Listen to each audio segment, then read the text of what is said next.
അണ്ണാ സുരേഷ് അവിടെ നിൽക്കുന്നുണ്ട്. അവനെ നിനക്കെന്നാ കുഴപ്പം? സുരേഷ് എന്ന് പറഞ്ഞാൽ അവൻ എന്നെ വൃത്തിയായിട്ട് വർത്താനം പറയും. പിന്നെ എന്നെ ചീത്ത വിളിച്ചോ? അല്ലെന്ന് അവൻ എന്നെ കാണുമ്പോഴൊക്കെ പറയും വാടാ പണിക്ക് പോവാം, വാടാ പണിക്ക് പോവാം.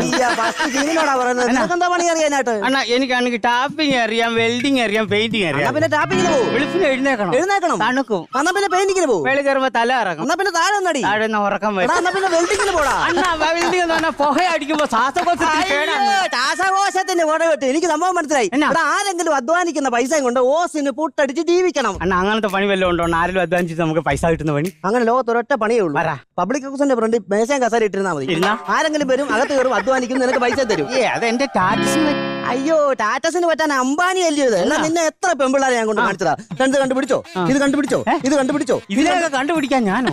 അതല്ലെന്ന്. എടാ, ഈ പെമ്പിള്ളാരെയൊക്കെ നിന്നെ കൊണ്ട് കാണിച്ചതല്ലോ. നിനക്ക് അതിനെ ഒന്നും ഇഷ്ടപ്പെട്ടില്ലെന്നാ പറഞ്ഞത്. അണ്ണാ ഒരിടത്തിനെ പിടിക്കാൻ ഇന്ന് കാണുന്നതിനെ ഞാൻ കയറി പിടിച്ചോളാം. അയ്യോ, ചെബുക്കല്ലേ അറിഞ്ഞു പറയാം. അതല്ലേ ഞാൻ പറഞ്ഞു, നിനക്കൊന്നും ഇഷ്ടപ്പെട്ടില്ലെന്നാ പറഞ്ഞത്.